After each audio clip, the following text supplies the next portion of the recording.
Dhe në një nga kushtet që ke ti për të ndërsuar në procesin afatgjat, se procesi për ndërsim në NATO është 10 vjet.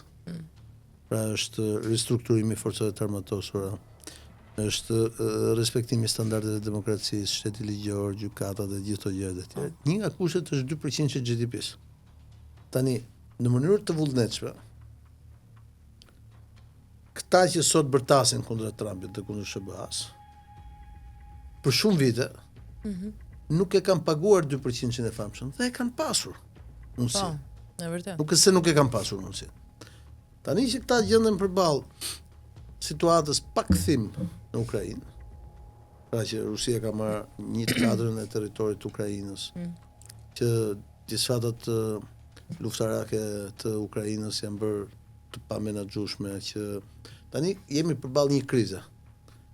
Dhe tani presidenti i Amerikës, si ushtria e parë e NATO-s, ushtria e dytë e NATO-s është Turqia dhe ushtria e tretë është Britania. Thot, nderuar zotrinj, se kemi samitin në qershor në Holland. Po. Duhet paguani të paktën 2% e GDP-s. Tani si për rreth 20-25 vjet jeni tallur dhe s'keni paguar nga samiti i Washingtonit në 99.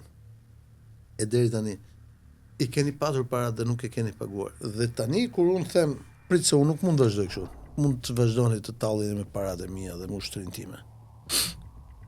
Po ka nga ata si kryeministri Rama për shembull i Shqipërisë që thotë është e tmerrshme të rrisin fondet për mbrojtjen dhe të ulim ato për arsimin.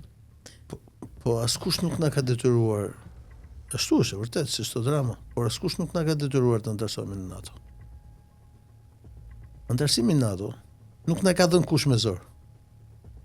Është një proces cilin e kemi kërkuar, kemi filluar reformat për antarësimin në NATO që në vitin 94 kur kemi bërë partneritetin për paqe.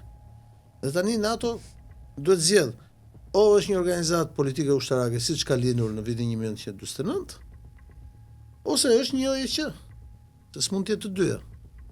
Nuk di nëse ju e mbani mend, ishte një farë kohë kur ka qenë Berisha në pushtet kur ndërsuam ne, doli një teori, smart defense. Po. Mbrojtja nuk është luks, është detyrim. Kështu që më shumë se sa çfarë do bëj BE-ja, është problemi që do të ndodh me NATO-n. Sepse me të drejtë ai zotëria thotë, unë për shembull që vi nga edukimi ushtarak. Të bëj një arsyetim shumë thjesht. Çfarë do të ndodhte nëse do ishte ushtria e BE-s në Bakhmut? Dhe do të vriteshin, siç u vran 10.000 ushtar rus edhe një 20.000 ushtar Ukrainës. Për 3 muaj do vriteshin 10.000 ushtar të NATO-s. Sa mendoni ju do të rezistonte qeveria e Italisë me 1.000 të vrarë për shembull? Asnjë javë. E vërtet. Asnjë ditë ndoshta politikisht, sepse do duhet pra që të antarësohesh që të krijosh një ushtri të mirëfill dhe të antarësohesh NATO, do t'i bësh këto llogari. Se nuk po bën një shoqat menaxhimi kulturor, ku do vlerësosh pikturat. Po bën në mënyrë të drejt për drejt një organizëm politik edhe ushtarak të politik. Prandaj, unë mendoj që ajo çfarë po ndodh, shpreh krizën e thellë ku është sot perëndimi, por në mënyrë të veçantë BE.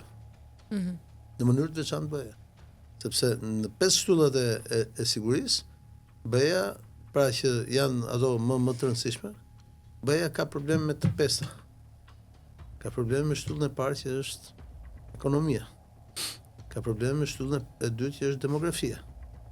Ka probleme me shtyllën e tretë që është mjedisi, ambienti. Me demografin ka me emigracionin e këtë.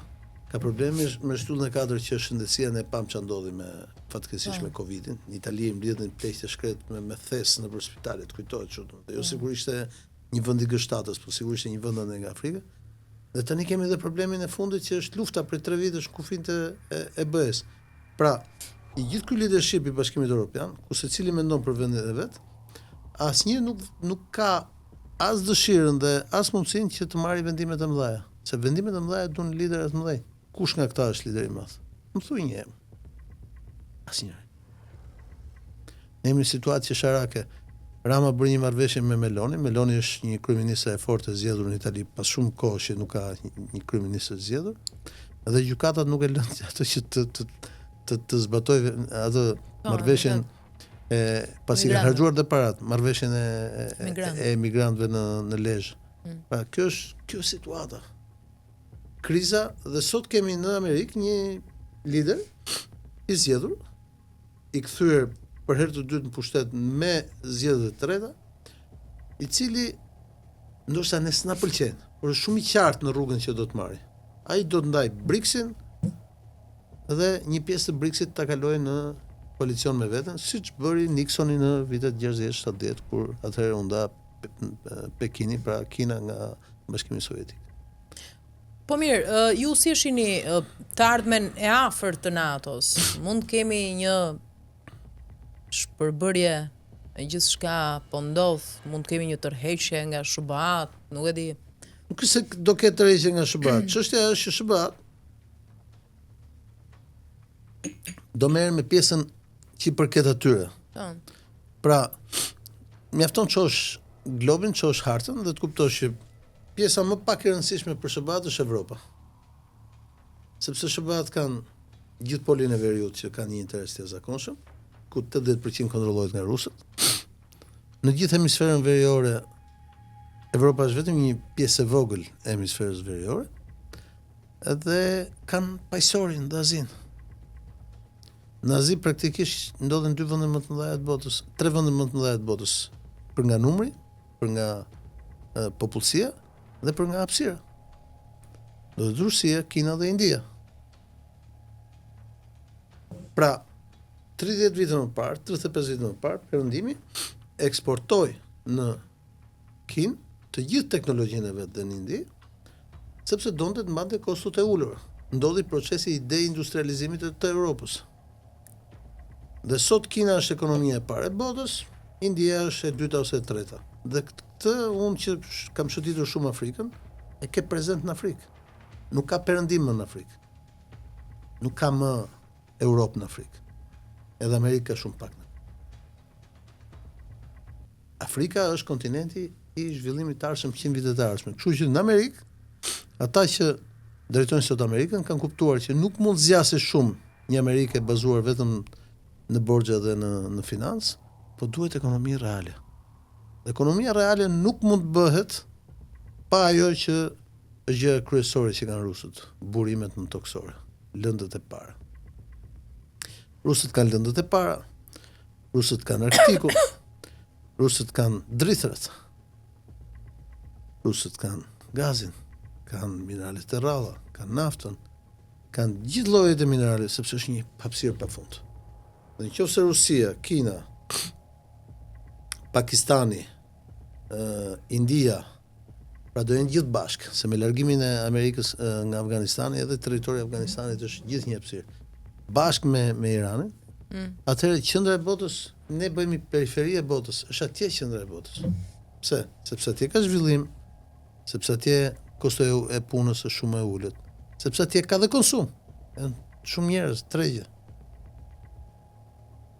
Kjo pikpamje, Evropa duhet të kthehet thellësisht dhe të arsyetohet çdo ndodh me Evropën 100 vite të ardhshme. Unë e shoh të pamundur ekonomikisht Evropën të ekzistojë, sepse sot Evropa është vetëm një kontinent me pluriqendra, pra është qeveria e Parisit është e fortë, sepse është qeveria e Parisit. Qeveria e Berlinit është e fortë se është qeveria e Berlinit, qeveria e Romës është e fortë se është qeveria e Romës. Kanë dhe ata burokratët që kanë Bruxelles, domethënë. Ata më shumë janë kështu autosuficient në deficiencat e veta. Dhe nuk funksionon mekanizmi i përbashkët. Pra, o kjo BE-ja do bëhet një shtetet e bashkuara të BE-s dhe do të ngjajë Amerikës. Prandaj them unë që këtu do shikohet çdo të ndodhi edhe me ne 10 vite të ardhshme. Pra me antarësim të shpejt edhe me ne, ose BE-ja nuk ka të ardhme sepse nuk do mbijetoj dot ekonomikisht. BE-n e kanë lindur Shtetet e Bashkuara të Amerikës dhe për herë të parë Shtetet e Bashkuara të Amerikës po thonë një gjë që e kemi ditur gjithmonë, do vi një moment që do shkoj të mbushet kjo kusi. Pra amerikanët po thonë, ne nuk sjellim trupa që të na vritën kalamajt tan për të mbrojtur, nuk ju sjellim më armë falas, jo se s'do japim armë, po do t'i blini tek ne. Tarifat i ka vendosur tani. Tarifat, pra, ne do ristartojmë zhvillimin industrial të Shtetit Bashkuar të Amerikës, sepse Amerika është një hapësirë pafund. Do të ketë marrëveshje të reja Amerika me Kanadan, me Grönlandën, me Polin e Veriut, me rrugët e transportit detar ndërkombëtar. Dhe ku hyn Evropa këtu? Pra këtu çështja është e ardhmja e Evropës është në një kryq të jashtëzakonshëm. Pse? Sepse Evropa nuk ka një lider, nuk ka një vendimarrje. Nuk është e rastësishme që këta që duan të bëjnë luftë sot, që duan të marrin 800 miliard euro, ushtrit më të mëdha në këtë hapësirë janë Turqia dhe Britania e Madhe, të cilat nuk janë anëtarë të Evropës. Po, e vërtet. Dhe me qënë se erdhe këtu, Erdogan para pak ditësh në fakt i bëri thirrje Unionit që antarësoni Turqinë që do ishte gjëra të menaxhoni mirë situatën kërcënuese që keni. Do ishte dhe gjëra më logjikshme, jo vetëm për atë, po Turqia është kryqëzimi i rrugkalimit të tubave të gazit dhe të naftës për Evropën. Pra, në afat strategjik, një vend si Turqia të duhet brenda. Pse? Sepse si do mbijetoj kjo hapësirë? Se Evropa është një hapësirë gjeografike. Kanë tentuar të bëjnë një hapësirë politike dhe gjeopolitike dhe nuk funksionon. Se prandaj jemi këtu. Mendoni se do ta bëj këtë lëshim Bashkimi Evropian për Turqinë këtë herë?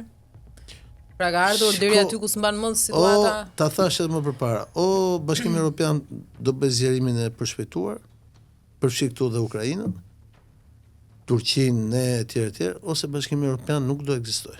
Nuk mund të rrijë dot më ekonomikisht. Do kthehemi në një do ketë dy bashkime Evropian, një që do jetë pjesa e pasur lart ajo e vendeve të veriut të Bashkimit Evropian dhe një tjetër e mesdheut. Kjo lloj situate automatikisht përçan ose shkërmoj edhe perëndimin në tërësi. Sepse është kriza e perëndimit. Shikoj, po diskutohet për paqen mes SBA-s dhe Ukrainës. Po dalin mallkimet e Rusisë. SBA-s dhe Ukrainës. Jo më çështje logjike, nëse shkon dhe lexon historinë e kupton që jemi në vijimin e gjërave që kanë ndodhur edhe në shkuar. SBA-s dhe Rusisë, SBA-s dhe Ukrainës, SBA-s dhe Kinës. Ku po diskutojnë? Në Arabi Saudite. Pse në Arabi Saudite? Sepse është vendi i 12 në botë për nga hapësira toksore. Dhe është vendi numër 1 prodhues i naftës dhe është vendi sot me fuqinë më të madhe të cash flow-t për të bërë një partneritet ekonomik me Amerikën për të ristartuar ekonominë amerikane, sepse kontrollon gjysmën e gjerit persik, nga ku del dhe gazi. Sa hapësira e gazit, nëse ti do të shohësh bashkinë e gazit, është Katar, Bahrein, Iran, është e gjitha rrotull Arabi Saudite. Pra vjen nga deti kuq, atje ku përfundon poshtë me Yemenin që del në Oqeanin Indian, që po bombardojnë tani amerikanët dhe britanikët Huthët, shkon deri në verin deti mesdhe, ku është Egjipti, dhe vjen këtu pastaj në kufi me Turqinë nga ku është Siria, dhe zbret deri në gjerin persik. Gjithë kjo është një zonë në influencën e Arabi Saudite, e cila është sot një aktor shumë i rëndësishëm i ekonomisë botërore.